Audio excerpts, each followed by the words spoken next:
say things differently than they are. So I'd love to have a little discussion on the recommendation section. Yes. Could I go back to one small thing? In the what the study groups were worried about most in chapter 4, you had past and current monitoring. You stated since the 1991 blowout, how adequate and adequate accurate. Point me to where you were. Sorry. It's page 2 Yep. of 5 of chapter 4. Chapter 3. Oh, okay. These are the issues, right? Yeah, since the 1991 blowout, I recommend we strike that. I think we decided that we're looking over this whole period of geothermal research, development, production. Say again where you're at on the recommendation. It's chapter 3, it's on the issues. Right. And there's a box section called what the study group is most worried. This came out of our working up on the news. Right. It says. Oh, I see where you're coming from. Number 8. Yeah, I think we decided we're looking across the whole history. Yeah, so we'll just take out that since 1991 because we're really not, that's not the starter here. As we excavate the archaeological layers of this issue. Okay, good. Can we talk a little bit about recommendations? And I'm sure this will not come in here, some thoughts. Comment before we try and tackle some of the pieces in there.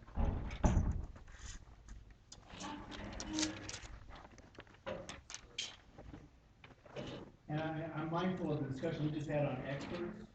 So I think there's ways Jim was just telling me some thoughts about how we can set up the search for excellence.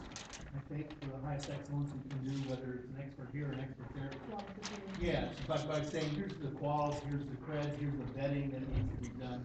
And Jim was pointing out, which I probably all know, that there are groups like the National Academy of Sciences, the National Science Foundation, several of the federal agencies that really have good procedures in this.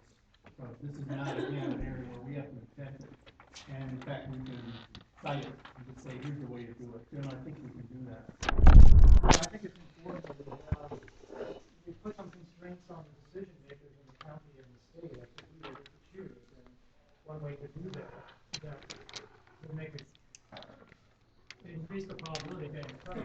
The report or survey or study done is to have some kind of open and well-reviewed request for proposals, and if the request for proposal have in it some constraints on the qualifications of the people. I mean, the name made the point very well. I mean, not only to the extent that an individual has to have an expert in it, but also that there are certain things that they should consider in their proposal, over and above our recommendations for monitoring or recommendations for. So, with that in mind, I don't want to bog down on just kind of grinding through that for an hour. Because we'll have a subsequent chapter where we can try to capture that. So, your comments on the recommendation.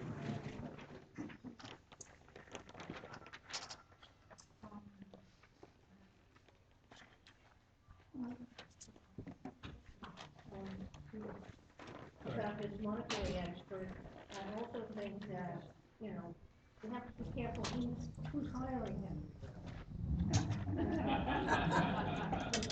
Because the whole conflict of interest arises, and the state decides to put out the RFP and hire this person, and the state is supporting increased geothermal development and wanting to keep the costs down, then they might try to tell this monitoring expert exactly what would you what suggest? They can or cannot do. Good, I get that. On the proactive side, what would you suggest? Yeah, so we need to think about that this expert should not be beholden to any agency that has a vested interest in developing this thing, and maybe independently funded by, say, National Foundation, Science Foundation, or something like that, to make sure that there's no possibility of I know in California they had this same fight 30 years ago. ago, whenever it was, and, the way they resolved it, I believe, and I have to look at it closer, but I believe they involved the community, people like me, people like Al, people that lived there that were fighting the project were incorporated into the monitoring program. Into the selection of the experts. No, into the actual monitoring program. Oh. They were part of the program, they became monitors, they ended up not necessarily working for the developer, but I have to look at it again. Do you understand it, Tom? Do you know? But I know that's what happened. Bob Reynolds was one of the people and they had the same fight, and the way they resolved it, and they finally resolved it, was the community, was incorporated into some kind of an independent monitoring program. Yeah, but I wanted to come back to the expert, we didn't finish that. So, how do we actually, as a practical matter, what can we recommend or what can we say? I would worry that they would say, well, good, the NSF turned us down, or the National Academy turned us down, so we can't do it. Well, we say here, retain a fully credentialed and currently certified monitoring expert, right? Yeah. We might want to list the qualifications and experience, Yeah.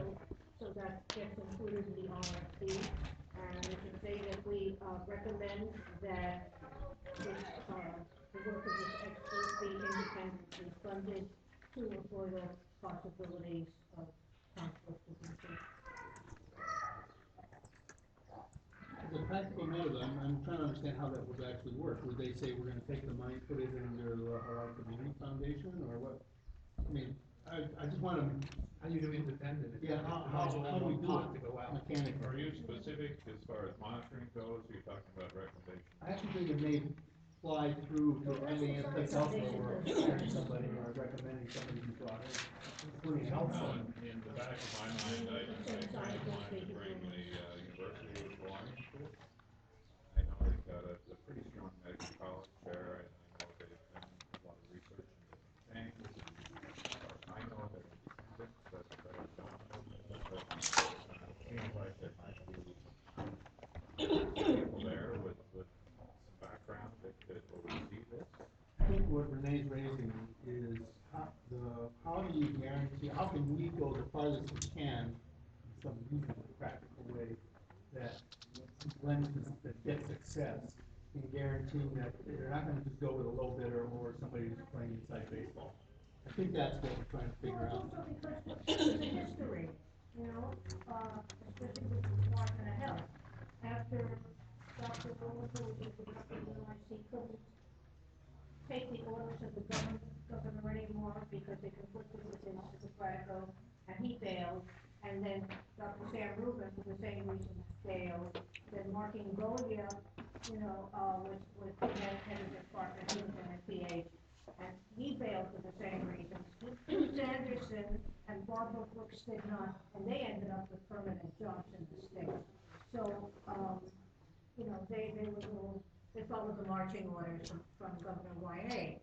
So there's a history, especially in the Department of Health, of sellouts.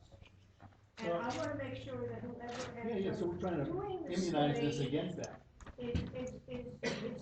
doesn't have that kind of interest, that will just do it strictly from the science, strictly from the data, and not have other agendas.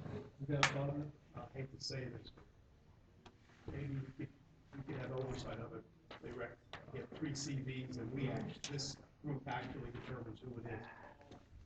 I hate to say it, but it's more work, but I didn't catch it. in other words, we ask for 2 or 3 individuals and we decide, the committee decides who it is. Sure. We give them a minimum amount of NQs, minimal qualifications, that we insist upon on this individual, but the final decision, or can't be our decision, but our final recommendation for the individual. We get to interview them. Now we get don't go too far.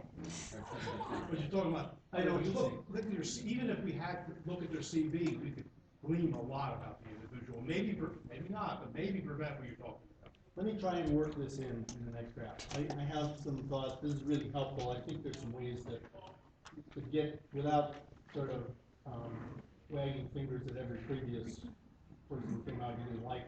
There's a way the question is, can we inoculate this process so that it has the highest credibility possible? And That's the way to do it. We know if we don't get someone who is, Yeah, I know. who's gonna be Yeah. not influenced by other considerations, Okay. like, we'll give you a job I down think the line or something. she's trying to like say that, what can we do in this report to break 30 years? What's been going on for 30 years? How How can can we we- break it? How can we get the mayor to understand?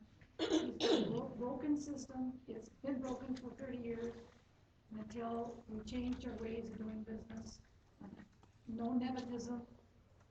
So what our challenge will be to say affirmatively what the mayor can do, might do, should do. That's what our challenge is. Right, give So them it's advice. not to say, mayor, you screwed it up like every other mayor, or governor, you screwed it up like, No. I mean, I just, you know, I mean, that, You don't wanna make him no, mad. we just You wanna want say, him here's listen. proactively what we can do. Cause I know there's a lot of frustration, a lot of, you know, stuff out there about this. Just give him as a professional, Yeah. a suggestion as possible. Okay, let me work on that, or organize a way to work on that, because we'll face the same issue when we talk about health experts, or when we talk about medical experts, it's the same issue. Right. If we could have final recommendation, Yeah. like, not necessarily the one, we recommend, here's the 4 experts we want. Yes. Maybe we should do it as subcommittee, instead of the entire committee on each one. And the expertise of the committee, this committee could then be dispersed in different areas, like you would definitely be on the monitoring button. Let them know what we're looking at, how we're looking at this, how we view it. So I just want to assure you, this is, we're not going to write this in a way that this is a study group appointment for life. No, we don't want to do that. We want to have affirmative things that increase credibility. Yeah, you know, you won't. I know, that's why I was afraid to bring it up, Yeah, really. thank you. Right to be afraid of these things, so. Okay, so let me just go back to what I think we can talk about for a few minutes, was there were really 3 pieces to this in the past I did late at night. One was to say, okay, we know we need exposure monitoring, oversight reporting. Second one was we need a short-term health survey, and that probably means it's broad, and you know, it's gotta have to be credible, but it takes in a big sweep of territory. And the third one is there's a long-term epidemiological study. So, are those recommendations that begin to comport with where you want to go? I think, I don't have a problem with the general direction, but I had a problem with that we're doing a short sort of baseline study first. I see no reason why we can't do a quick health study that actually gets to the issues and measures effects. And to discuss this, we need, as a group, and I don't think there's time remaining today, but we need as a group to decide if we think that there's credible evidence that neurological effects are the first indicator of hydrogen sulfide poisoning.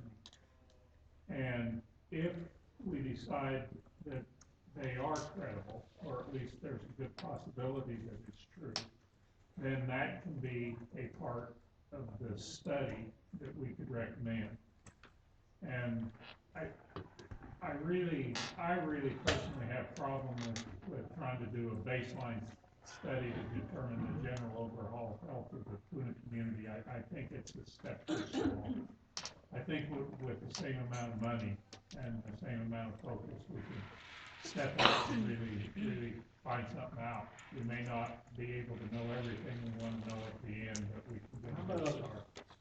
This is an important conversation. We started this conversation, we talked a little bit about it, we talked about it. I know that there's a strong desire on the part of Puna Alliance to have Kilburn do this study, or a Kilburn-like study. And I've said before, we are not picking studiers, researchers. We're not doing that. We're not picking these experts. So, but we can design the study. That's what we can do. And we can say, here's a study that will hold its head up, be very credible. And then if Kate Kilburn bids on that and wants it or gets it, I don't have a problem. As long as we set out the study so that it will have walking, talking credibility among peer reviewers. That's the key thing. So I just want to be real clear about this, because we circled around this, talked about And I it. think that's part of what I think you're gonna hear from the community. Unfortunately, a lot of them left before they had a chance to speak.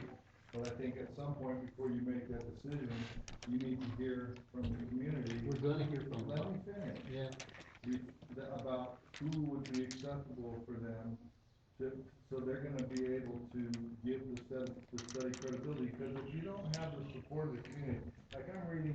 survey design experts, survey advisors. I don't think you're gonna end up doing a study that the community's not gonna have any confidence in again. You need to listen to, I mean, there were a lot of people here that wanted to tell you about what they wanted from the study that didn't get to speak, and we're supposed to be doing this for the community.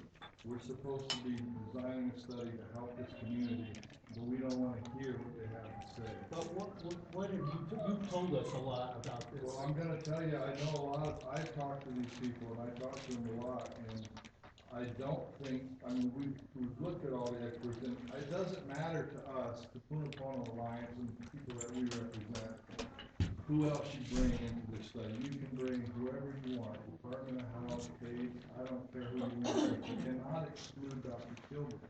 If you do, because of everything we've looked at, you're gonna have a credibility problem, and you don't wanna face that, or you wanna say we can't do that. You and I have arm wrestled a bit on this, and I'm trying to tell you, this is not about Dr. Kilburn, it's about the study we want him or somebody else to do. It's about, to me, it's about, and I thought we talked about this, it's about the study being acceptable to all sides. This study, we decided, I thought we had this discussion that PGV, the county, and the community are all gonna have to have confidence in this study in order for it to not be a waste of time. We are down to the point in this process where we need to hear what is in the study. It's not about Kate Kilburn or Bates, I don't even remember what Okay, well, it might not be to you, but to the community. But it is. what, I'm just telling you, describe the study. that Describe the study that you would like I submitted Kate a to do or proposal, anybody. I don't have it with me, but we submitted a proposal to the county for a study that we wanted done, and that's why this group exists, because the county didn't wanna do it. Instead, they gave you $50,000 to study the study. So we already submitted the study that we want, and all I'm saying is, I don't, put in whatever else you want, bring whoever else you want, but don't exclude Kilburn, and that's what I think you're trying to do. No, I'm not. Okay, So well, just, I so can we hope be, you're not. can we be clear about this? Just let's get clarity, get it on, you know, but I'm not trying to exclude Kate Kilburn, nor am I trying to include Kate Kilburn. I'm just saying, what is the study you wanted to do? And I- Copy of what he needs. Yeah, it's already circulated to you, you guys have it. We've sent it around. But you I know there's a understand lot of what I'm material. saying, I just wanna be really clear about that, you know, we need to have the community support what we do.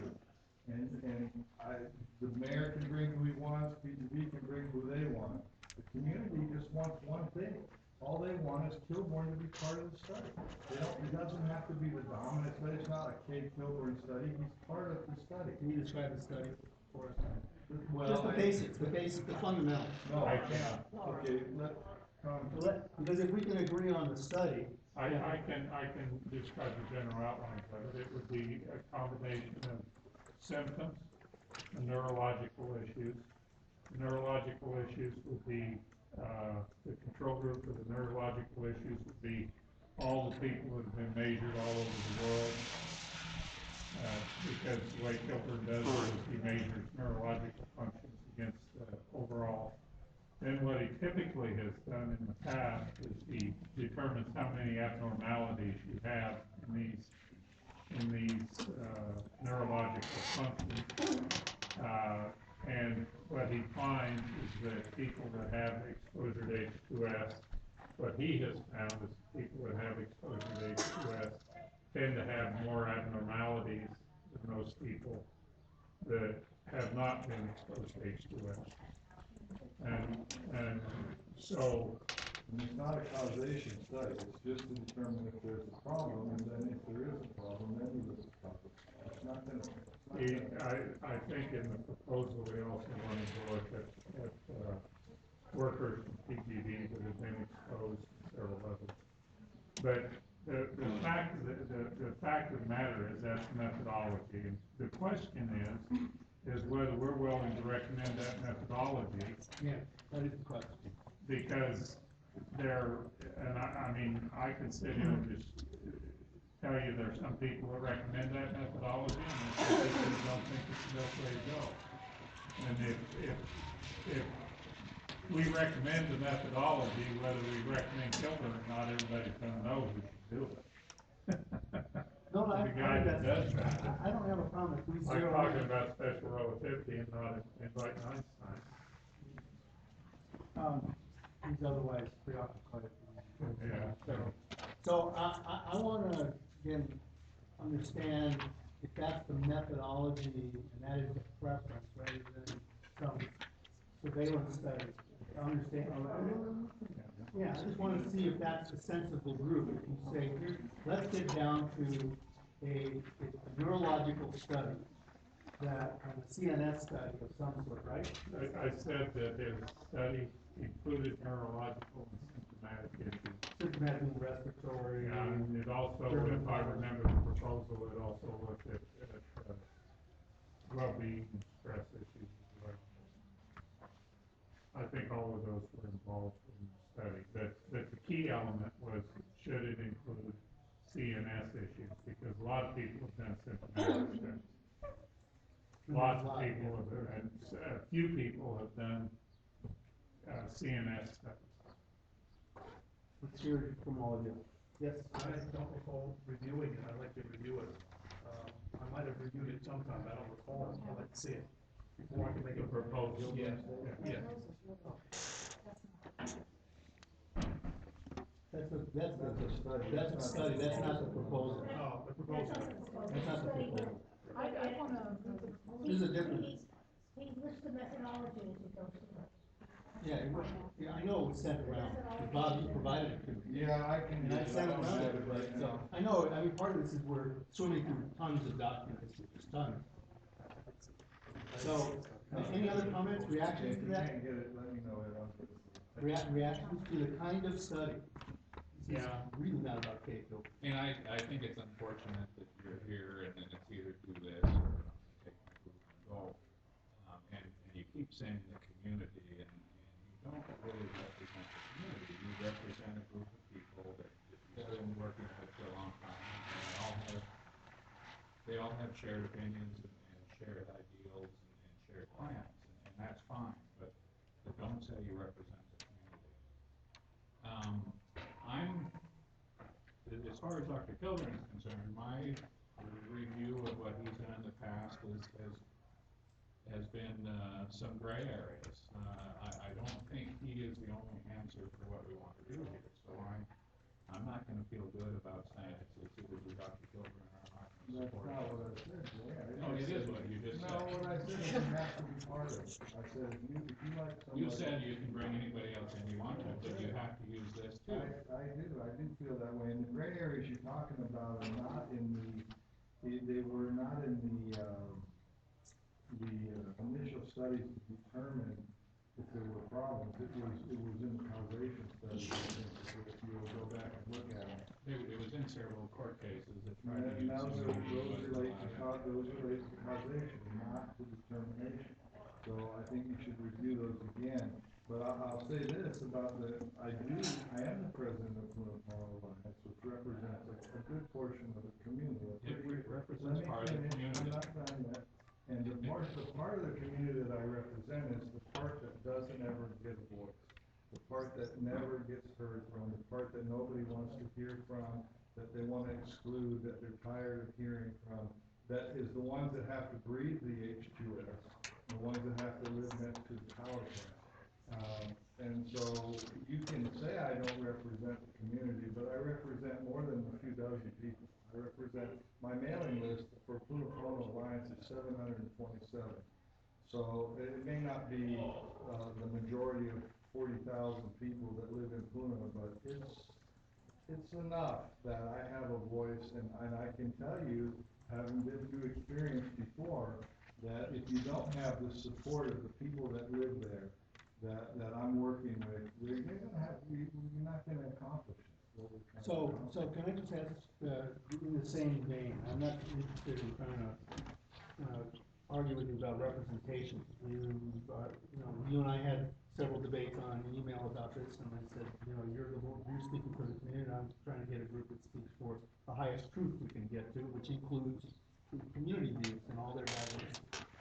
So the question remains about the nature of the study. I think we can spend lots more time arguing about Kate Kilburn, and, you know, he's a very honorable guy, and he's a good researcher in his own way, but there's some problems that have been associated with it. So let's not spend time talking about which researcher.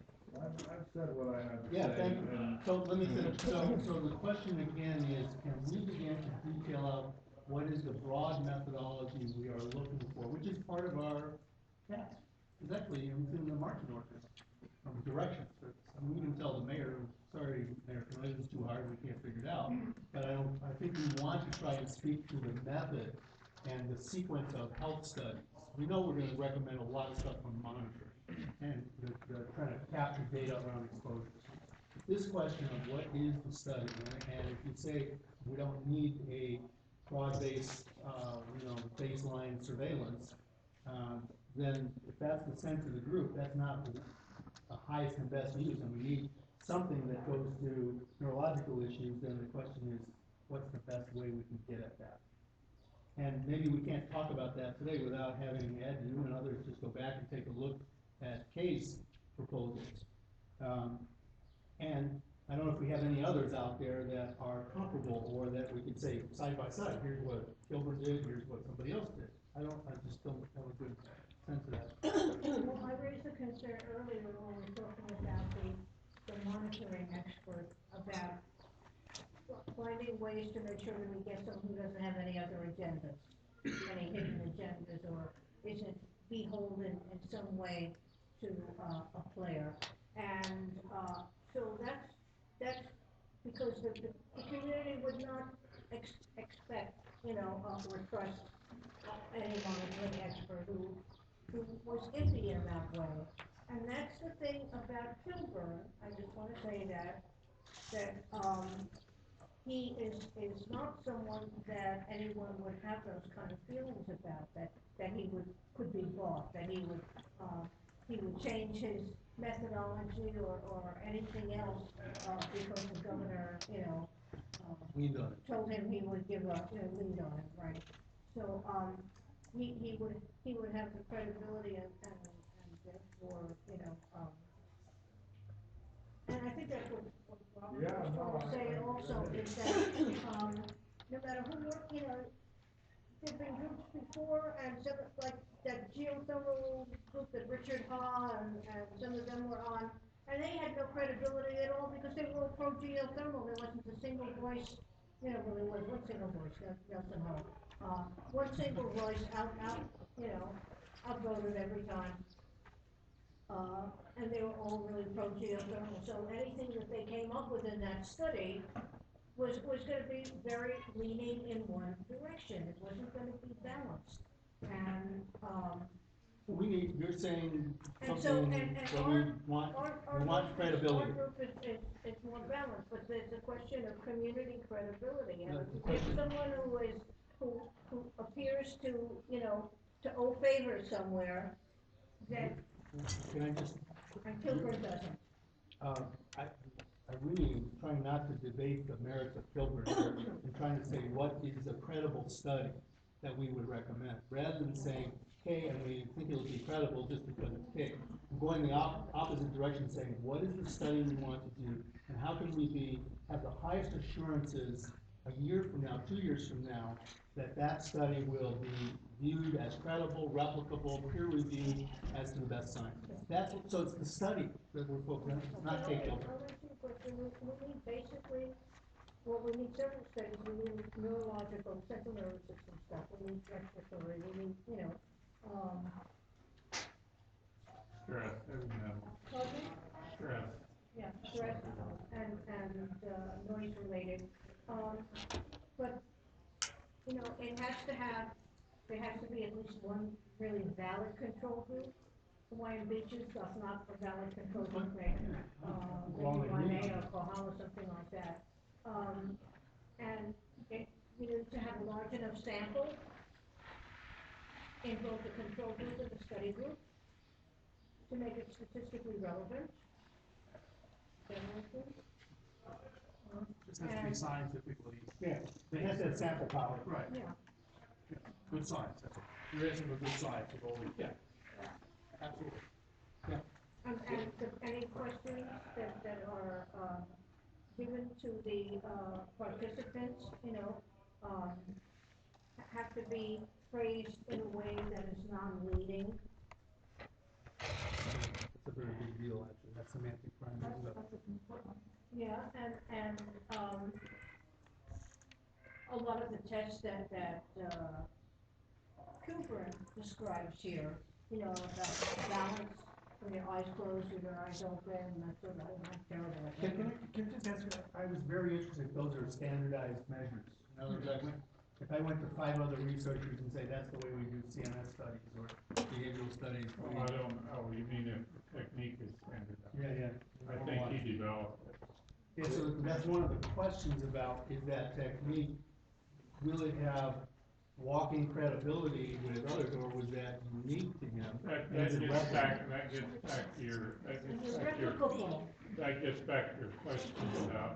your question about academic and peer review, and the problem is I'll just put the elephant in the living room out on the table. The oil and natural gas companies have had billions of dollars in many years to try to keep hydrogen sulfide from becoming an issue that cuts into profits.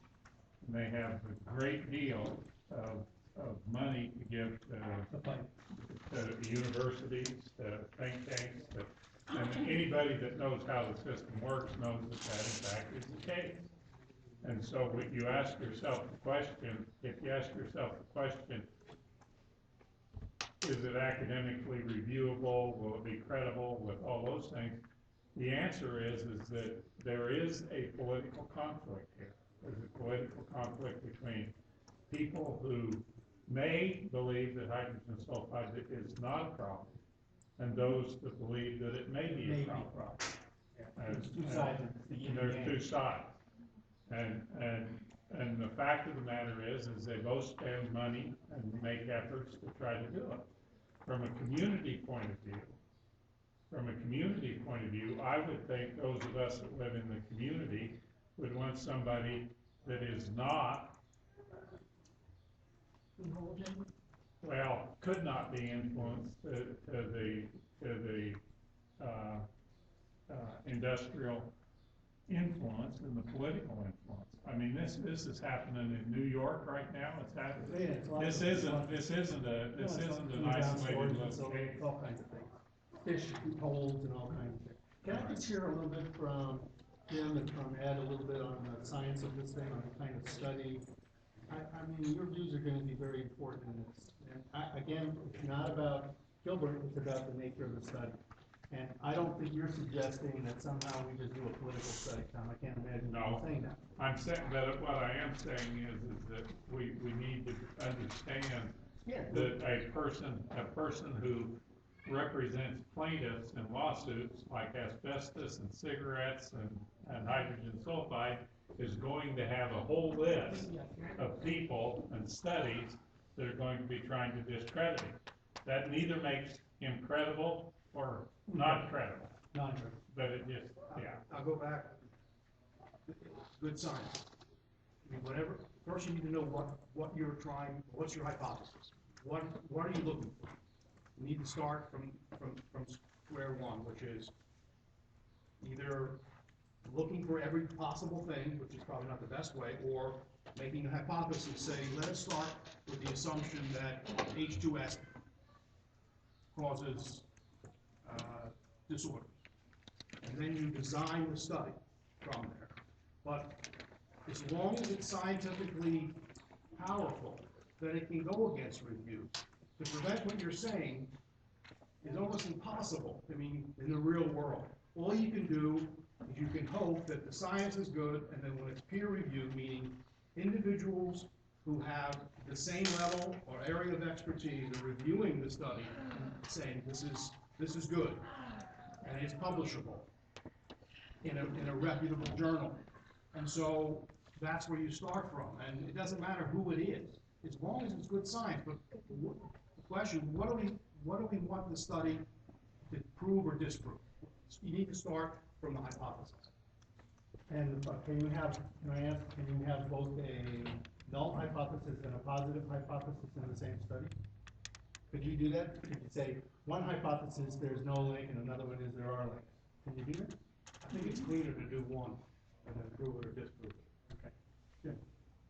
Well, I disagree with Tom's assessment about the political implications of anonymous peer review situations. I don't think it happens to the extent that you think it happens. I think that we need to think about the hypotheses and think about the methodology, and the other thing you need to think about is if the goal of the people in the room overall is to change policy with respect to geothermal power development and research, then you need to convince the people that are going to change the policy. You can't simply come to a conclusion you want. You have to have that conclusion be reached by somebody that they will accept as well. You have to accept, because you're going to be volunteer participants in a medical survey or a medical experiment. But you also have to realize that they are going to be evaluating what that study was and the results of that study and what credibility they think the researcher has. And so it is in your own best interest to make sure that that person and proposal that was accepted is going to be done in a fair, open, and, in my opinion, anonymous review method.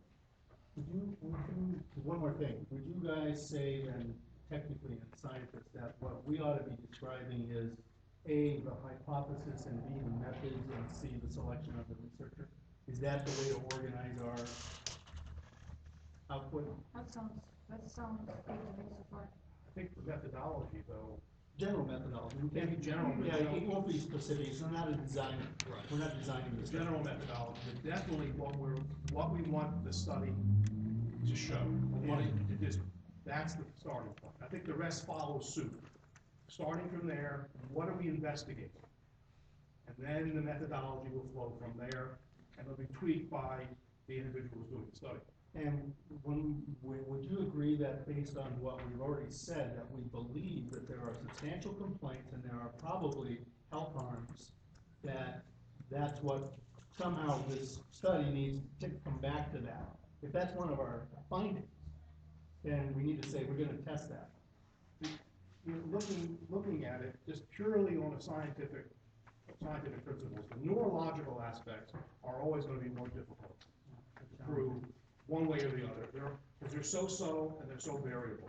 Even more difficult than neurological and behavioral. Because it's so variable, you can come up with conclusions about everything. It's behavioral. So note that symptomatology is straightforward, respiratory. These things are more cut and dry and easier to prove or disprove. But when you're dealing with neurological or behavioral, and even in utero and carcinogenesis, these are difficult topics to prove one way or the other. Does something cause cancer? We have all these things that are putative carcinogens, meaning, well, maybe, but real carcinogens, there's many fewer. So that's what I'm getting at, is looking at the big picture of the study, take that into consideration, what we're looking at, when we design the study. Okay, Bob, then Al. Okay, so a lot of stuff was talked about, and I'll start with what Ed just finished on. And most of the studies we've looked at have said it's inconclusive. So they're not saying that there's no problem there, they just can't establish a problem, but you got study after study after study after study that's inconclusive. What's that?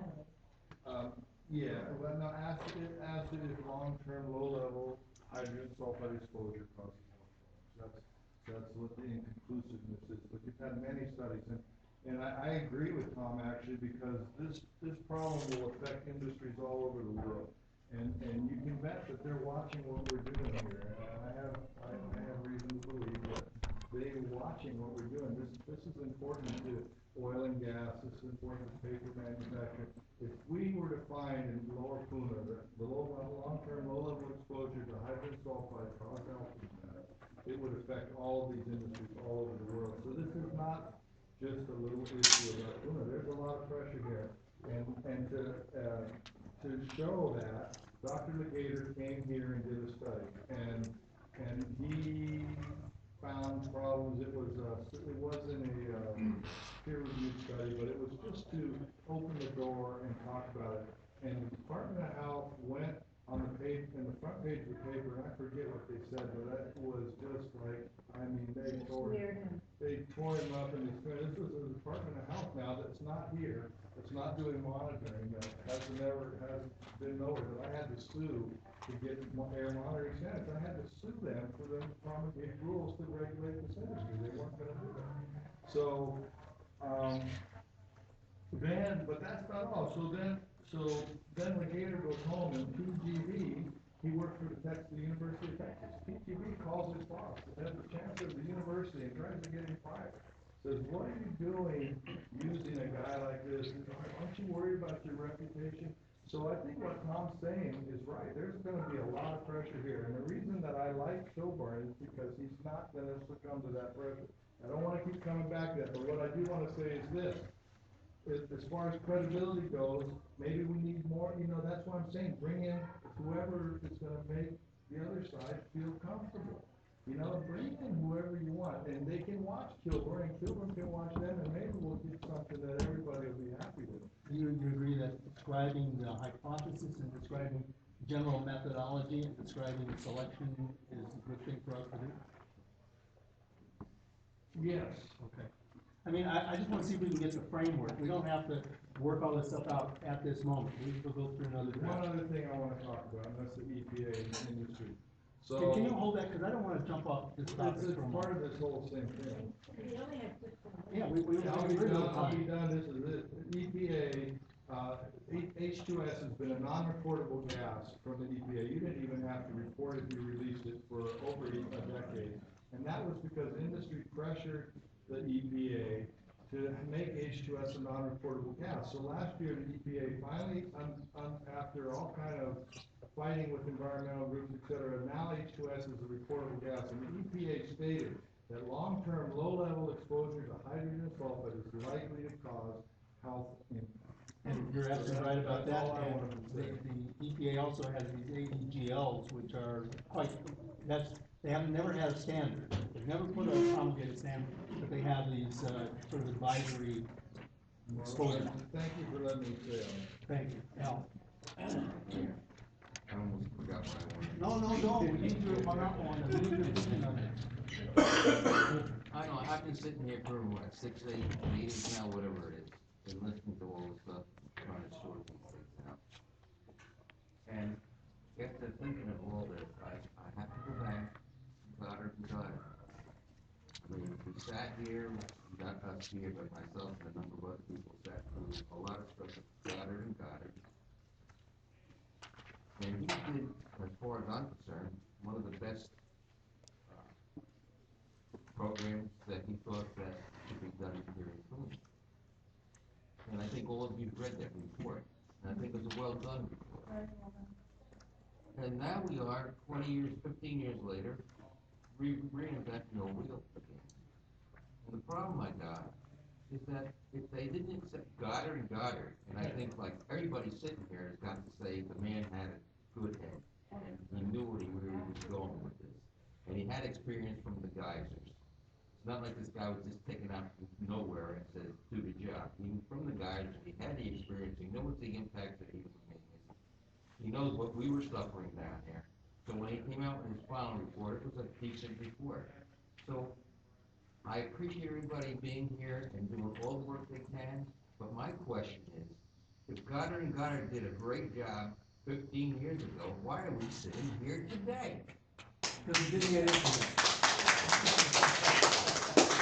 So, we are here today, and I'm sure you wouldn't suggest that we just adjourn and No, I say, don't. no, that's it, That's our just my report is point. you Goddard and Goddard's recommendation. I mean, I guess that could be our recommendation. But I think we've gone a little further than that and are trying to get a handle on some of the issues that are about chronic low-level exposures to H2S and the health impacts 20 years later.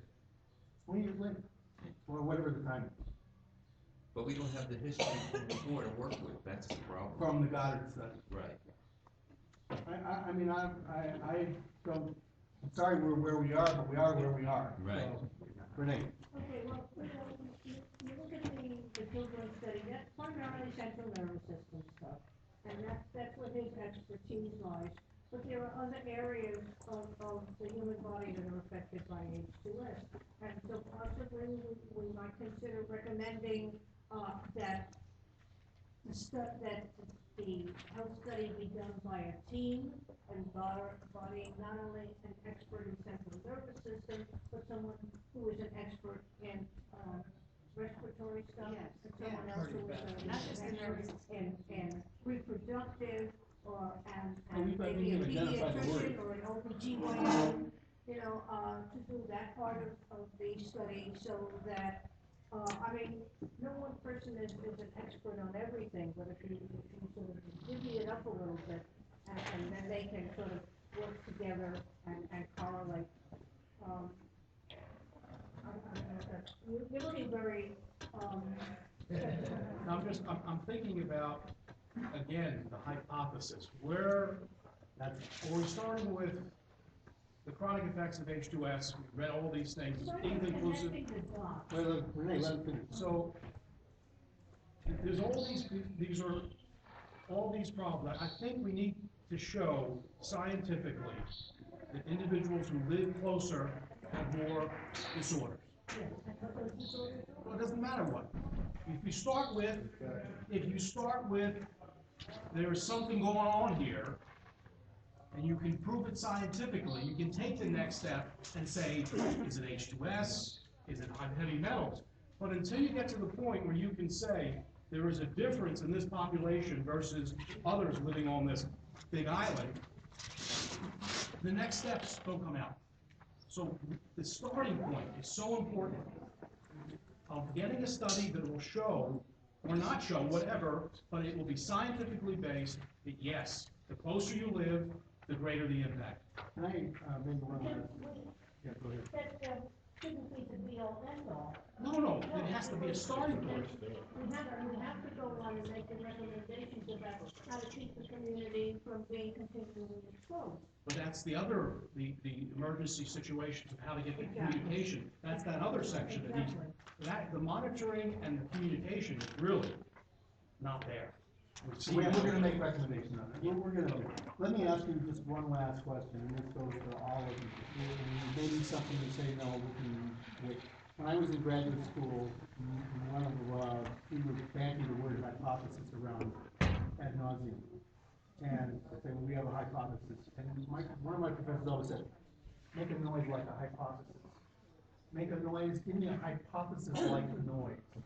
So we can test that, or we can think about that, and give me a contravening hypothesis too, so that we can say, we could find this or we could find this. That's why I was asking, can you do two at a time, or maybe not. So do you have a notion of what the hypothesis is? Maybe that's a question to leave for us to think about between now and our next session, because if we can get the hypothesis, the method, and say something about the selection of this, and we can augment it by saying it's got to be a team because there are multiple things going on, we think, which we've said. So we may be in a good position here to come out with the right kind of study. So I think I would suggest that we leave it at that. Let me tell you the next step, just so, because then we really need to hear Bob from the community folks that are here, and I want to do that.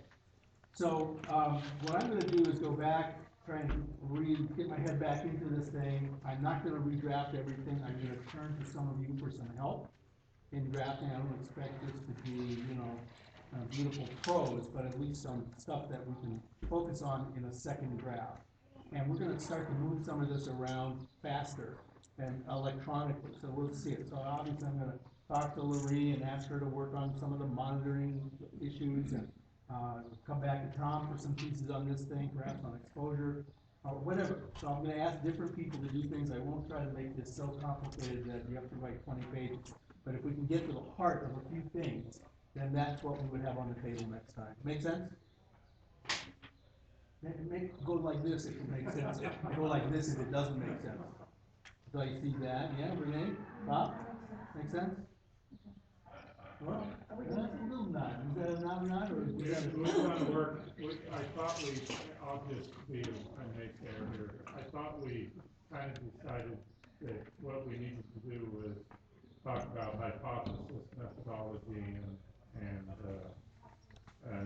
selection criteria. And what I would, to me, that's critical to, that's the central issue. Instead of rewriting different sections. No, that wasn't what I meant. I wasn't suggesting you, but I'm suggesting we have a lot of moving parts in this report and findings and recommendations. Well, yeah, but I would very much like to be involved in that discussion. Can I just say thank you again? I know these are, I really feel like we're making good progress here. We are confused, but confused at a higher level and about more important things than we were confused about at the beginning. We're not gonna make a hypothesis today. No, we don't have time, and I think we need to marinate in that one a little bit, and that might be, for me, that'll be a beer, and for some of you, it'll be your own flavor. So, hang on, if you don't mind. I know you've been waiting very patiently, and thank you. So what I'm gonna do is I'm gonna ask, this is your opportunity. I am committed to staying here until we're done. Some of the study group members may have other obligations, so please excuse them if they have to scoot and go do other things, but I will be here. We'll be taking notes and comments as best we can on everything. What's a reasonable time limit for, unless everybody, wants to just talk as long as they want? What's a reasonable time limit to ask you to try to honor? 3 minutes. 3 minutes? 3 minutes? 5? How many say 3? Raise your hand, 3. How many say 5? 3 to 5. So it looks like the 3. How many say, I don't know? Let's try for 3. Let's go for 3. And can I get a volunteer to be the timekeeper? Who's going to be the timekeeper so we can have some sense of, when people are approaching their 3 minutes? I want to find a timekeeper. Well, I put a second hand on the wall. Yeah, would you be the 3 minute one for us? Who will do that? Huh? Dave's got it, Dave's got it. Dave's got it.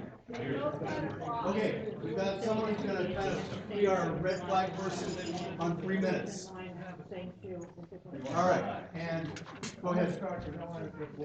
Anyway, Peter and I go way back. I was the chairman of the Geothermal Asset Fund Rules Committee years ago, when supposedly we were alleviating all these problems that are coming around now.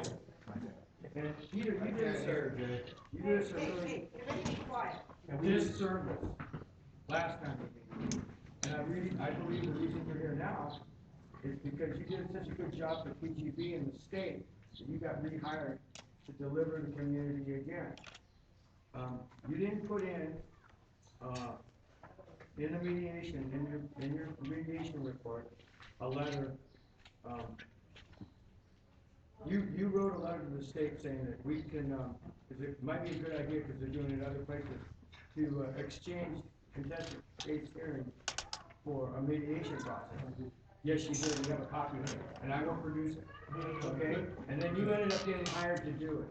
Okay, and it is also true in the mediation report, you did not submit the property value study that Eric Burkholm produced, gave you, never showed up in the mediation report that you wrote, and that was a disservice to the community. And the other thing you didn't submit is a report from Goddard & Goddard about open venting. PGB says the only way we can vent a well is through open venting. The fact was they had other technologies, but that report was given to you and never put in the mediation report. So you have done a really good service, and I'm trying to present this to these people here on the board so you know who you're dealing with. This guy's getting paid to be here. He was paid last time, and usually if you pay for something and you don't get what you want, you don't get rehired, or if you do a lousy job. But if you do a good job, then you get hired again. And so I'm really pissed because I really think you delivered And, I got lots of responses, but we'll save those for another day. okay, another fact, PGV chose to locate where they did with no buffer zones or setbacks. If it costs them money to do best available control technology, then that's on them. It isn't on the community. They knew what they were getting into beforehand.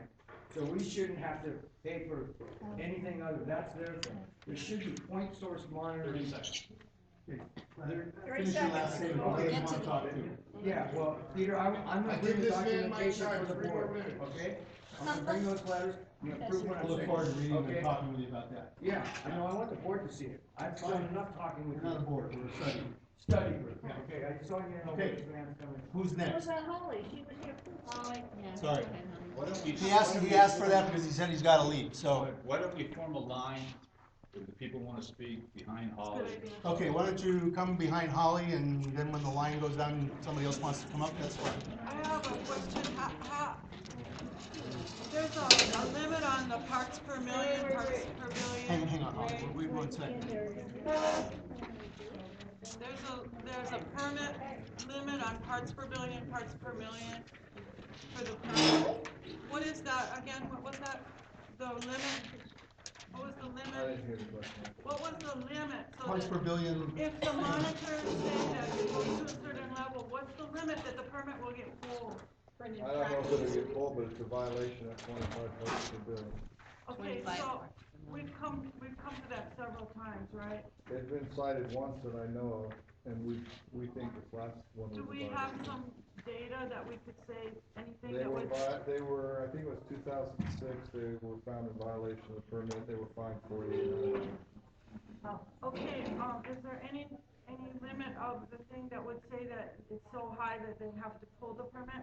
I honestly don't know, they were shut down during the blowout, after the blowout for a So I while. would like to investigate that, because I would like to go to the real bottom line here. And as far as your health study, Pahoa School you could just test them as a test case for asthma right there. You wouldn't have to go any farther than our nearest school to find high levels of asthma that are not available on the Kona side, even though they have bog. Right. We get most of the bog over there. Yeah, so this is a very easy thing to do, and to waste all of our time talking about better gas masks is getting on my nerves. thank you. Holly. Thank you. Introduce yourselves when you speak, please. My name is Holly. Thank you, Holly. My name is John Bryan. I live on Hinalo, Lani Puna Gardens. I'm within a third or a half mile to the plant. I face the same dangers that the employees do, but I'm not equipped nearly as well. I have 2 young daughters and a wife as part of my family, but I just want to say things because there's only going to be a certain amount of money to spend. If you guys do list sites for monitors, mine is so close. I live in that depression, which is an old crack. I think that prevailing winds forms an eddy behind that cone, and I think it's a good place to measure. I found out from Mike, well, I tried to find out what's their threshold for setting off the plant alarm. He didn't have a clear answer for me, but for sure it didn't get set off in these last 2 events, and it reached high levels. We need to have our own alarm system. I'd like to see a camera mounted up on those cell towers too, so that we can watch them, because we can't trust them to tell us. They're there to make money, not to watch out for our health. But we need an independent system, and the health study, which I'm all for, to me, the best it can show is we need another study, because the best it will show is an anomaly, a spike in certain maladies or whatever. And I've already heard their lawyer put up the defense. He said lifestyle, you chose to live in a place where gases come out of earth. They're going to say, where did you live before? Oh, you were in Nevada where they did testing, blah, blah. And there's no definitive way to tie it to the hydrogen sulfide, which, by the way, is not being measured accurately. But, you know, there are groups like the World Health Organization. If this is a big issue, like Tom said, and the oil and gas industries are out there putting out biased research, which a lot of industries do, the World Health Organization there is to sort through the BS and to prove it definitively. And if hydrogen sulfide at the lethal level will kill you in 30 seconds with one breath, I think that what you said, the EPA said, is probably pretty accurate, that there's a reasonable belief that it's going to cause health problems. So we need to get on the research where they're subjecting little white rats to this stuff and get to that part of the research. Why mess around with, yeah, okay, well, we should do a survey and should find out there's the spike here, but let's get them on the real research, because they're not afraid until that research comes in. And I don't know, okay. Thank you.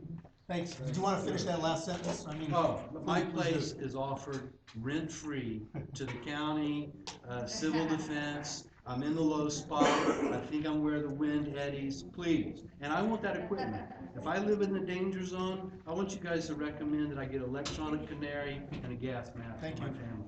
Thank you. Hi, I'm Beverly Frederick, and I don't live so terribly close to the plant, but I've been talking to a lot of people for a lot of years who do, and all the various things they've been dealing with, autistic children, learning disabilities, and young people, children born. It's not hearsay. I know, the scientists say, well, the dead horses, the dead fish, the dead dogs, the autism, the women who have menopause for 10, 12 years going on. I know that it has to do. What I don't know is how much is fog and how much is toxins coming up from re-injected poison. So there were many people who came and they left. I had asked them to come, people who have been complaining of asthma since they lived in the area near Hinalo and Leilani, people who have had all kinds of nasty things going on, children, and a lot of them are no longer here. They were here earlier. So,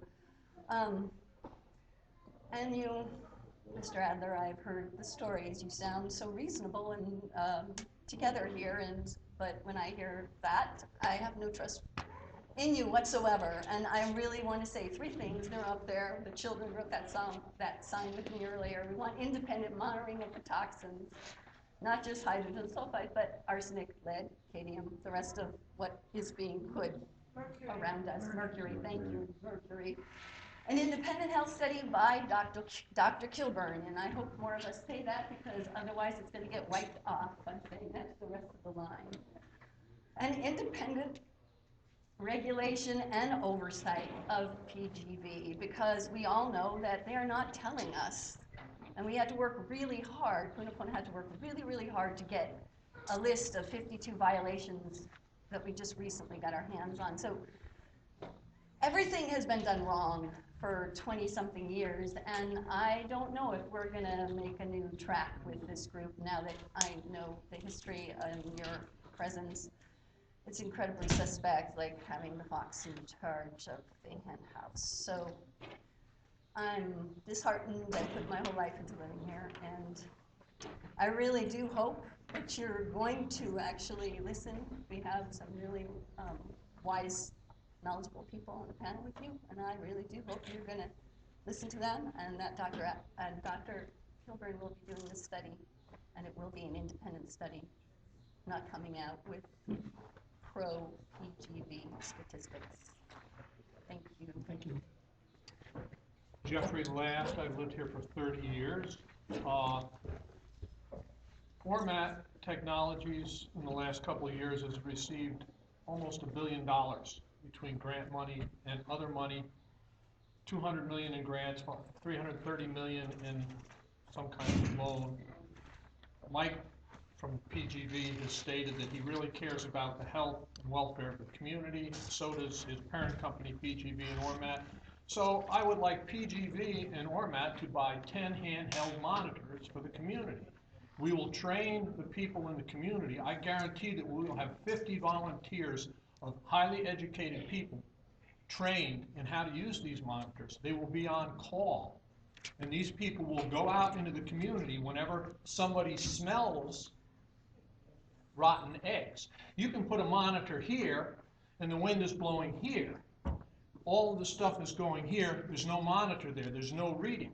But if you have a handheld monitor and you call people up on the phone and they're within a few minutes to that place and they can pull that monitor, we're going to start getting some readings. So Mike, if you really want to protect the community, provide those monitors. You got $550 million. They can afford to buy $40,000 or $50,000 worth of monitors. Show the good faith. The second thing is Kilburn. We trust the man. He's not affiliated with industry. Yes, there's some things in his study that are not scientific, and God forbid they shouldn't be scientific. But we trust the man. The man is world-renowned. He's done studies on secondhand smoke. He's done studies on asbestos. He works with people. He does not work with industry. We want him on the study. If you want to have other studies, if you want to do Bates for respiratory, if you want to do other people for other studies, that's fine. But this community is only going to accept this study if we have Kilburn on that study. You can have other guys. Please have other guys. Please have other people. But we do not trust them, and rightfully so. We've been getting the shaft for 30 years, and it's time for it to stop. So give us the monitors and give us the doctor that we want, the community, for the study. None of this other stuff. Mike, monitors. Thank you. Hi there, Dark. My name is Joyce Leilani, and I've been living here for 29 years, and I went through the 1991 blowout in California Estates. I want to address this to whatever members of the board are left, and I hope the rest of them get the message. Thank you. The message is that during the 31-hour unabated blowout, the trade winds did travel the H2S, particulate matter, whatever else was coming out of that thing, into Seaview. It traveled it down the coast and dumped it from around Opini Cow all the way down the coast into Seaview, and all of my neighbors, including myself, were exhibiting symptoms of H2S, typical H2S poisoning symptoms. Now, you're talking about the radius that you should be advising people and calling people, all right?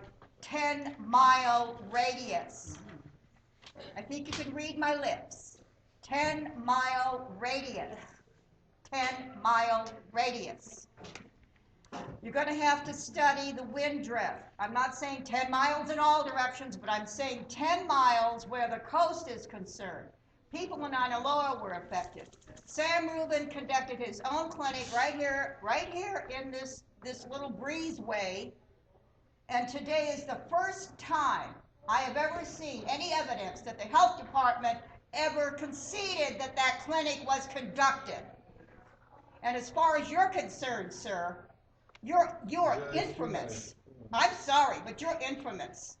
So if you decide that you are going to do this thing right, well, thank you for it.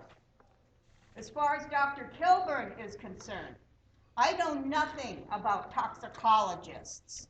I only know what I've witnessed when Dr. Kilburn was here. And in his slideshow, he showed other toxicology studies concerning low-level toxicity to H2S. And those studies were 10 minutes of people in top shape in a controlled small room. That kind of study is shabai.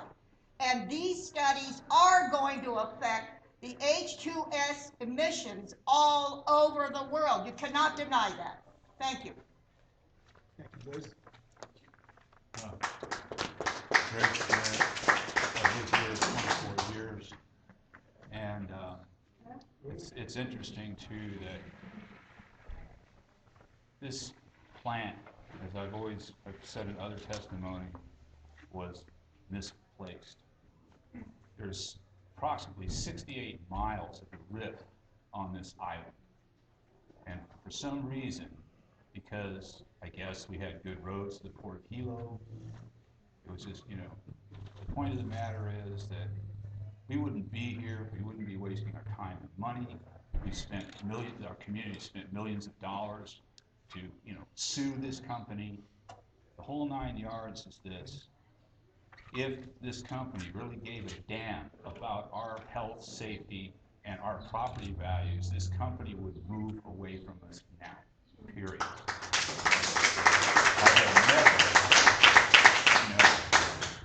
I worked with toxic chemicals in my time. I've been around industrial areas. And the thing is, very rarely, I come from California, they have 2/3 of the geothermal capacity in the United States. They have it. And the fact of the matter is, I talked with a wildcatter, a guy that actually did the drilling, subcontracted to this company, Ormat, and David said that he couldn't believe that the state of Hawaii would put this plant in this location. They couldn't, because remember, all those plants in California are making money, but they are nowhere near any population centers. He says the closest that he can think of is maybe 8 miles. 8 frickin' miles.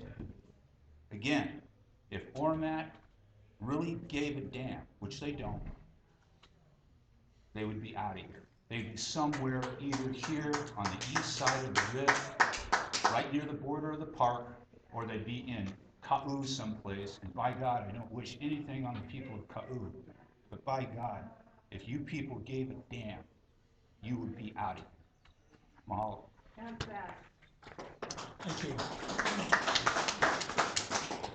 Afternoon. My name is Eric Berger. I've been here for 13 years, and I hear Mike's plants 24 hours. I cannot conceive of what it will be like should this state allow more to come. And it looks like that's where we're headed. If you folks can help us stop this by putting in for an independent health study, specifically by Dr. Kilburn, for all the reasons that have been mentioned. We need independent monitoring for everything that has been discussed here, because the credibility concerns that have come up are just far too unbelievable to have it not be independent. Thank you. Thank you, Eric. My name is Doug Orton, and since this is a study group, I'll simply say I want the Dr. Kilborn study. That's enough said. Thank you. Thank you,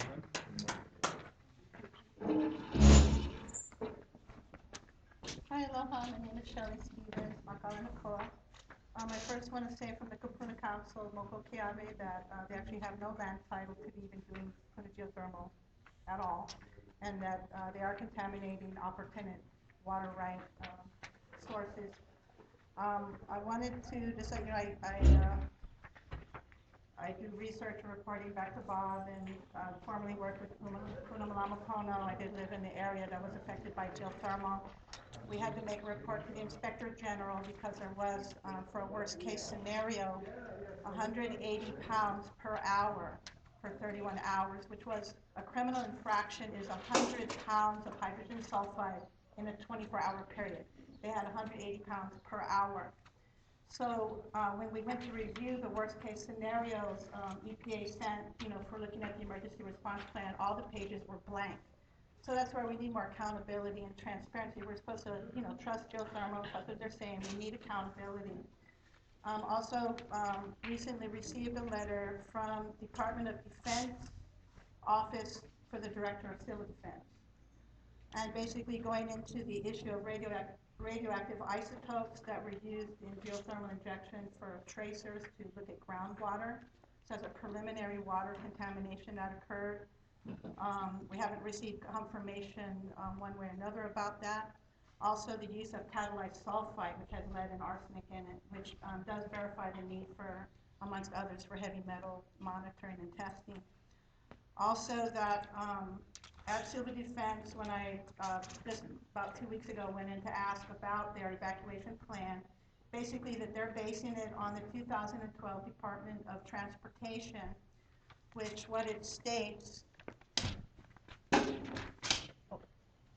is that the worst case scenario is at night, according to them, but also that during the daytime, the problem with this Department of Transportation format is that it says a large spill from a large package or from many small packages.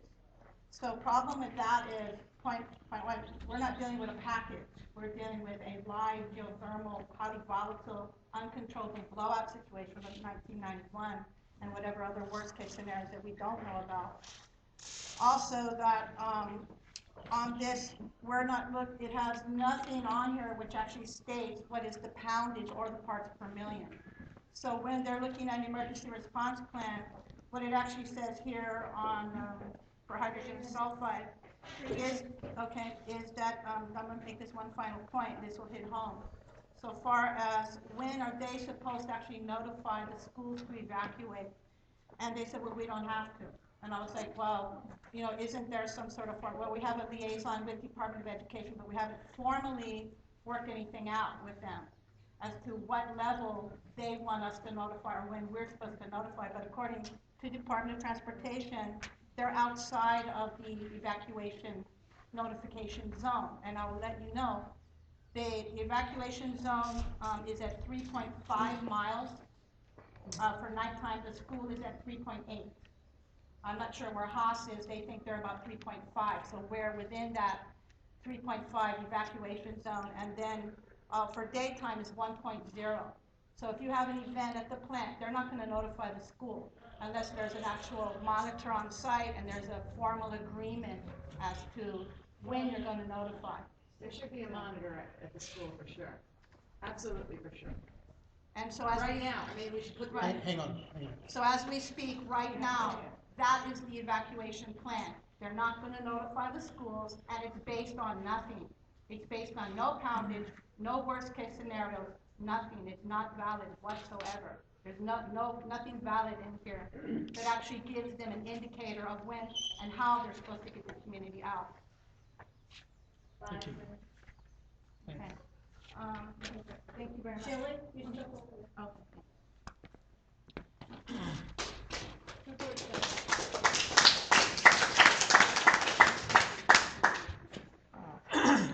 I'm Rico Rihiluama.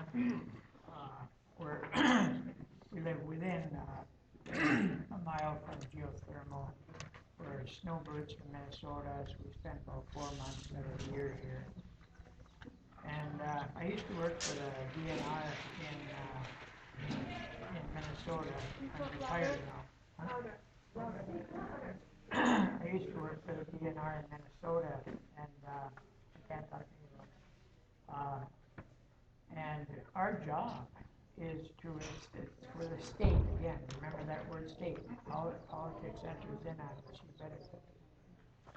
Our job was to exploit and explore the minerals of Minnesota and get companies involved to come and exploit these minerals to create jobs, tax base, so the state has more money. That's our job. And that's any state job, including politicians. I think any one of us here that goes to vote, we vote for somebody that is going to give something that's going to come back here when they sit behind that desk in their office. If they don't get it back in here, we don't vote them in again. So that's their main job when they go to the state house, is to how am I going to get back in? Well, they count heads. And Puna down here, unfortunately, and I think I did mention, I hope I mentioned that, we're very respectful of your meeting here. You're doing a good job. But I feel sad because there isn't enough heads in Puna for a voting base. If they want to get back behind that desk, they're listening to the rest of Hawaiians or Hawaii people that live in Hawaii that your electric rates will go down if we get some more of this electrical, this geothermal in. They're saying, hey, that's landing right here. Let's do it. Nobody cares about Puna. I think one of the last minute meetings there was mentioned that all there is hippies and drug dealers down here. So who cares? They're not even voting public. They all live off the grid. They don't care about geothermal anyway. So, and one more point. About a few years ago, we were looking for land down here, and there was a DNR conservation land down on the shore. And we could probably buy it, but we couldn't do anything on it because it would have been a visual thing to the ocean. When you drove by, there'd be a house. You can't do that. I went through all kinds of state agencies, the cultural, tribal, burial council, every place I could call. Same story. Nope, can't do nothing, you buy the land, but you look at it, but you can't do anything on it. So then we bought some other land, we come back now, and I understand the DNR and the state government is saying to geothermal, you can go any place you want. There is no restrictions, you can drill and do whatever you want, it's open. And the other point, one more, on the mainland, 1 minute, one more point. On the mainland, every state is in trouble, including Hawaii and Florida, because of money, our economic conditions. Every state is fighting with other states to give free land, free taxes, free everything, to just come here and create jobs so we can get a tax base and get our state going again.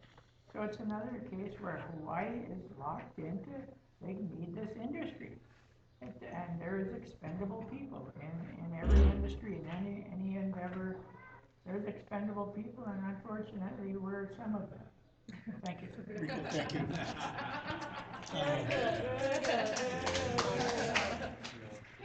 My name is Nohel. I'd like to say that I agree with everybody that has spoken already, and I want to just support what Bob said about the EPA, because he can say it better than I can. And the gentleman that spoke about the Goddard and Goddard report. So I want to switch and just tell you how frustrating it is, because he's been at it for 30 years, Renee's been at it for probably the same amount. I've only been doing this for a year, and it's frustrating me. Because what I've watched is the same thing gets said, and then another, what I call, smoke bomb goes up. Yes. And as much as you guys are doing a wonderful job, and I really am impressed with the people that you chose on your committee, Billy Quinoy is doing another smoke job. He heard this directly. You can get YouTube out, where the people are talking about how sick they are. We don't need a scientist to say how sick they are. I mean, the other thing is on Hawaiian, okay? So if you went to the way Hawaii was run, number one, this place would not have a geothermal. We just finished with the Miramana. Do you know who they put up and dance on all the time? You guys know they dance to Pele constantly, except they ignore that a geothermal goes up. Now, I don't know why that is. I know that a lot of Christians feel that they don't understand geothermal, Tutupele, and it's sad, because I'm old enough that I remember the kupuna, and I remember the respect. I'm Christian, but I still respect the old way, okay? And I believe that if they had respected Tutupele, there would be no geothermal, there would be no GMO, we wouldn't have all this. We would be spending all this money that should be used on fixing roads, going to education and all that. Tutupele, just so you know, the flow has continued since they started geothermal. If you look back in history, when I was young, there was no VOG. Now if I go back to Maui, there's VOG where I grew up. There was no VOG on Maui, okay? It's only started since geothermal. Now, I don't think it's only geothermal. I think it has to do with, what's going up in Puapolo and what's going on Holy Mountain. But I think the key is geothermal Tutupele. And if she really wanted this, we wouldn't be getting VOG. We would not be getting VOG. So, you talked about, let's this be the meeting that ends all. Well, maybe you need to switch and do it Hawaiian style. Yeah, man. Listen to everybody here. And as far as Kilburn, I met him, and that guy's sharp. And if you want to get other people to support him, fine. And this thing about, oh, he's not the right one, he never attacked geothermal. He said that he can prove whether it's hydrogen sulfide or not. Where it comes from, that's not his bag. So he's not talking about geothermal, he's talking about hydrogen sulfide and how dangerous it is. Okay, so I want you guys to know that he's Pono. And I hope you include him in the study. And I hope you listen to what everybody says. And I know it's hard because you have to do your job. But I wish you would include, because common sense. You don't need a bunch of scientists telling you what to do. Just use common sense. Thank you.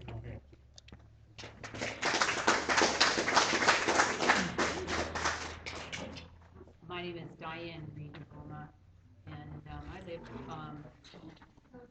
4 4 months across the road from the geothermal within a mile. And we bought the land unknowing of any controversy or anything that had to do with the geothermal. There's just a couple of things. It is the year 2013. Why not? Why hasn't there been something done to say, is there a problem or isn't there a problem? Interesting. Why isn't the health department and the EPA here? Why don't they have monitors in the stacks of geothermal to find out what the readings are as they come out of the smokestacks? I think they do in other industries in Minnesota, that they know what the heavy metals are that are coming out into the environment.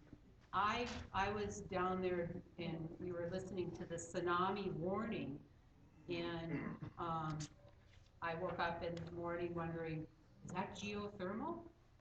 And right away, I have a phone and I looked on the internet and it was a tsunami warning, 600 feet, I'm okay. You know, we don't have the ability to have something that alerts us to what's going on. That, I don't know, it is 2013. We're not living back into when they made those, you know, it kind of reminds me of the atomic bomb warnings when they said, okay, go back in and stay this far away and don't do any studies, and I don't know, that's what it reminds me of. Let's study it, and I don't know, a study can be done. Why not? Why hasn't it been? Why?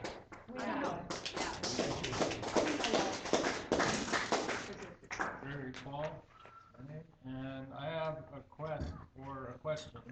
This panel is putting together the study, the review, and you just turn the study into the mayor and with your signature, or is the whole panel going to sign off on it? Everybody's going to have their signature on this. We're trying to reach the highest levels of consensus we can, with rooms for people to say why they couldn't, if that's their choice. Okay, that's good, because with the question of your integrity being called in a while ago, then, you know, I would like to see that everybody be signing off on this. Kilbourne is definitely has my vote for an independent study.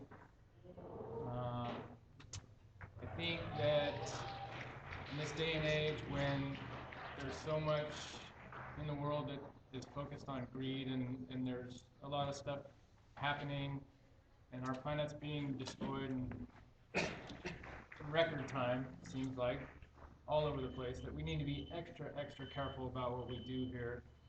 It has an impact in the long term, for sure. I mean, we can't just keep wreaking havoc with our home and not have any repercussions. And it seems like things are showing up already. And I would hope that no more geothermal got developed until this study was concluded, until we got the health results, until we really know whether this is safe or not. Thank you. Name's Dave Kaiser. I was with the Forest Service in a research unit, and one of the units that we had with our group used to set up filters out in the field. They were just little round paper things that you brought up. I got volunteered to go out every so often when they were light. I was jack of all trades, master of none. And I'd say that for a preliminary study, you know, just to see what kind of materials, the metals, because if it's up in the air, it's going to come down and it can be collected inexpensively. Like I said, it doesn't have to be this doesn't have to be the canary in the mine. But for a quick and dirty preliminary, this is what we have. Now we can justify the equipment that somebody says, okay, it's going to cost this much more. Okay, you know, you got a basis of what you're looking for. That's all I have to say. Oh yes, I support Kay Kilburn. That's it. Thank you. I'm K.R. Hunt. There's not a whole lot more I can add, except that I think the real issue here is that they don't want the study because they know the study is going to prove that we have health issues. Yes. And what we're really trying to do here, we're trying to justify the expansion of a plant that has not worked since its inception. We already have people out there buying land left and right because basically it's a done deal if the people don't speak up. They're not in here. That's what they're counting on. That's what the mayor's counting on. Bottom line is, shut the plant down now and do the study. The second thing is, if the data says, the lovely legislators that said, we're going to spend $5 billion to run a cable for something we don't even know how damaging it is. We do know Paley's not liking it, as far as I'm concerned. We do know people are suffering from health issues. Why? We don't know that, but there is something going on. $5 billion study to me, I'd like to know how much would it cost to put solar panels on every house in Hawaii. Because I got a feeling that would take care of our power needs. On top of that, it also takes care of Helco and his parent company. And that's the real issue. It's about money. And you guys, I commend you for your study, but be very careful because this is how we whitewash things that corporation wants to do, where we do not put a value on human life, and we don't take into account the real cost of these type of things. Thank you.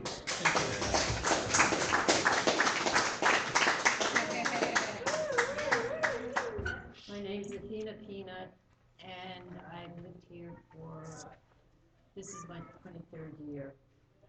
I've been very affected by all of the geothermal blowouts in the 90s. And my friend here, my constant 24-hour buddy, is the result of severe pneumonia after the 91 blowout. You don't need actually, the studies. Just look at the state statistics.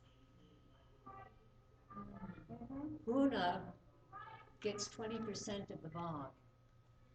80% of the bog is in Kona. In Kona, 20% of the respiratory disease. In Puna, 80%. I've heard teachers testify that more than half of their students have inhaler respirators on their desks. This is, why hasn't anyone looked at the respiratory disease in Pahoa school? It's shocking. If we can't take care of our children, what are we? What are we? This has nothing to do with your bosses, Mr. Adler. This has nothing to do with power gone amok. We can have all the clean power we need here, that it's not going to be killing us either. There are people who have died. The fetal statistics, fetal death statistics in the blowout years of 91 and 93 are off the wall. They just jump up and then they go down again. Look at the state statistics. All the information is there. Thank you. Shut it down. There is no place for it. There is no place for it. Not on this island. No amount of money is worth ruining the whole planet Earth. Are you somebody? Yeah. Yeah, hi, my name is David. I've been to a whole bunch of these meetings and I've never spoken before. I live very close, I live at the corner of Hinalo and Nua'ula, which is right adjacent to where the new well went in. And for 3.5 months, my house shook, creating a reverberating effect in our bathroom because I guess the water pipes created a harmonic issue, and Mike sent 2 people out to measure the disturbance, and they agreed, but I got vertigo every time I went to the bathroom for 3.5 months. So that's one thing. It's an ancillary issue, but another thing is this issue really threatens people's health, And, you know, I know everybody's looking at it, trying to figure out what to do, but I really think there should be a moratorium. The plant should be shut down while this is investigated. Yeah. It's really unconscionable. I was relatively healthy a couple of years ago, and now I use a rescue inhaler every night just to be able to breathe. I really think this is unacceptable, and I hope when you do this report, you really take into consideration the bigger picture that you're jeopardizing the health of people in this whole community.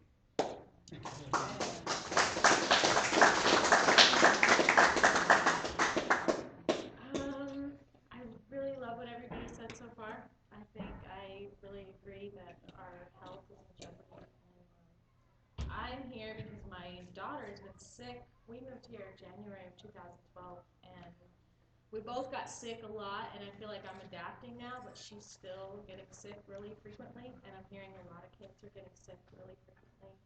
And I agree. I think the plant needs to be shut down, and I was really shocked to hear that when we asked Darryl, you know, what would it take to get it shut down? He said, oh, probably some unabated thing to last for a long time, and we'd have to evacuate the community. And I say, why does it need to come to that point? Like, we all agree, and I think it should be a vote, you know, of the people that live around the plant. If we all want it shut down, what's stopping us from having it shut down?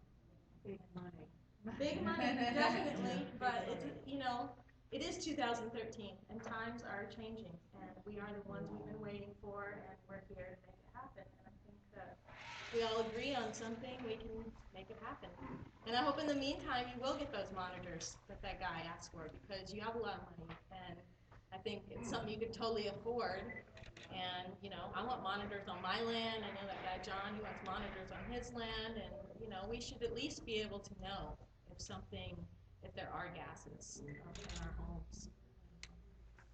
I really hope that you'll try to get Kilborn in on this study, because I think that a lot of people like him and trust him, and trust is important. Your name? Listen to your Mother Earth.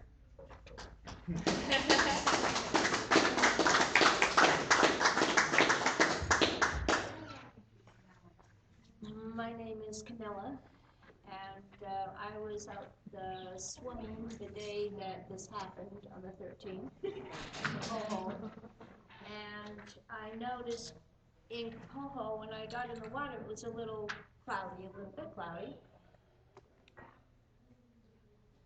I swam, I came back about an hour and a half. I went out the second day, and it was heavy in the water. The water was heavy. You could feel it on your skin. It was heavy. And it was also yellow, like someone had peed in it. I mean, this was all along Pohoa, dead octopus, dead sea cucumbers, the spaghetti worms, their little bodies were just all crunched up. It looks like someone had taken yarn and just thrown them everywhere on the bottom of the line. I didn't know what it was. I went out the third day, and it was the same thing, only worse. And then I stopped going for the fact that I might be like one of those spaghetti worms. But I, too, am with the people that have said, why is this still going on after 30 years? I've only been here about 6 years. I'm new to all this, and I just can't fathom the thought of it still running. And I realize it's all money. It's all money and it's all greed. And I don't know what to do. And no one here knows what they can do singly. Here we are here all together, and a good majority of us said, shut it down until you do it correctly. And also I'm concerned about it being on the fall. I think that weakens the fall. Enough said. Thank you for your time. Thank you for helping.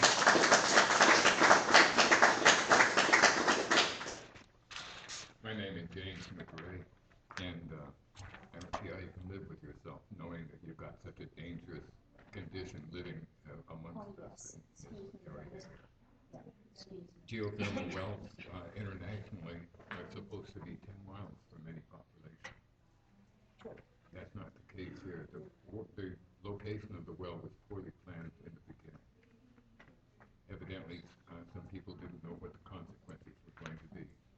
there's only one good answer, and that's to shut it down and drill another well someplace else, where there's not a bunch of people that it's going to damage. I don't see how you can live with yourself and continue poisoning the community like this. Anyone else that has not spoken, who wants to speak? Okay, go ahead, I don't see anybody else who Is it has. possible for me to say something? He has my 3 minutes. Of course. No, I'm gonna ask you Calm to, down, though. please, Calm down. please keep it to 3 minutes. Okay. I was involved with the Dr. Legator Puna Health study. I actually was basically someone who did like reception work. We were trained on questions and things like that with the University of Texas. And basically, I just wanted to let you know that, yes, the health study was done, but what happened was there was actually a gag order put on it by Senator Inouye. Chantal Singleton got a call that she was to go into their office before she left the island, and they were told point blank to not release anything from that health study. Now later we did receive word that it was 83% correlation to known scientific health effects from H2S. There's actually known scientific reports. Some of the things that were listed as to known health effects of H2S that the study should include is Purkinje heart fiber issues, nasal and lung lesions, and then basically once you're exposed to H2S, your ciliary just keeps producing phlegm, and you just keep in this situation. And that yes, there was neurological, reproductive, and visual amongst others, and that it did show that there was a cluster of health effects in this area. Also, that one of the things that did come up with the EPA was when Aurora Martinovich had come over and asked to say, we're really sick and we have these documents, but we're so sick we can't even hardly look at them already.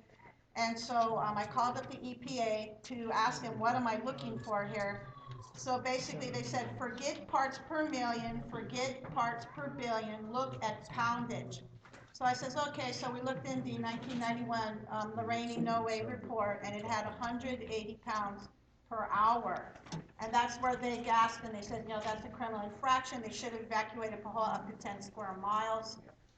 Where's the monitoring on this? Where's the notification? Where's the early notification? I was like, it's really unclear to me so far as what they were supposed to do, what the liability is. But I just want it known that there's a lot of liability issues here. Number one, the county, the civil defense, they need to actually coordinate an actual drill, because it's one thing to have a plan, but to actually do a drill. I would like to know what roads you're going to use. How are you going to evacuate people out of here? Can you do it in a timely fashion if you have something that is lethal in 1 to 2 breaths?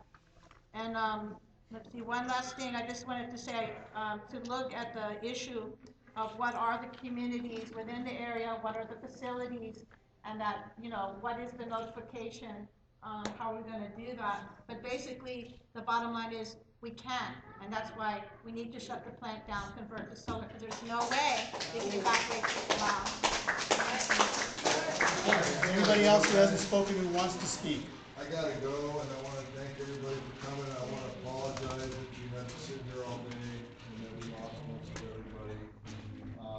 And I wanna thank you all for being very respectful of And Bob, I'd like to say thank you for representing the community. Well, I'm off to another meeting, so I'd stay, but I got another meeting. We got all of it. Yeah, I guess Dr. Jarrett.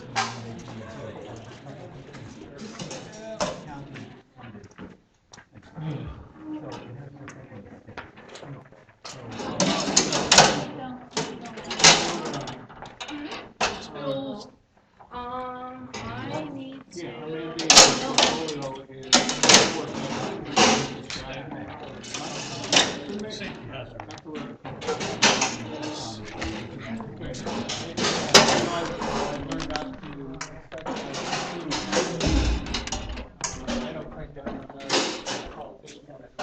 Do you want these? They're not mine. Nope.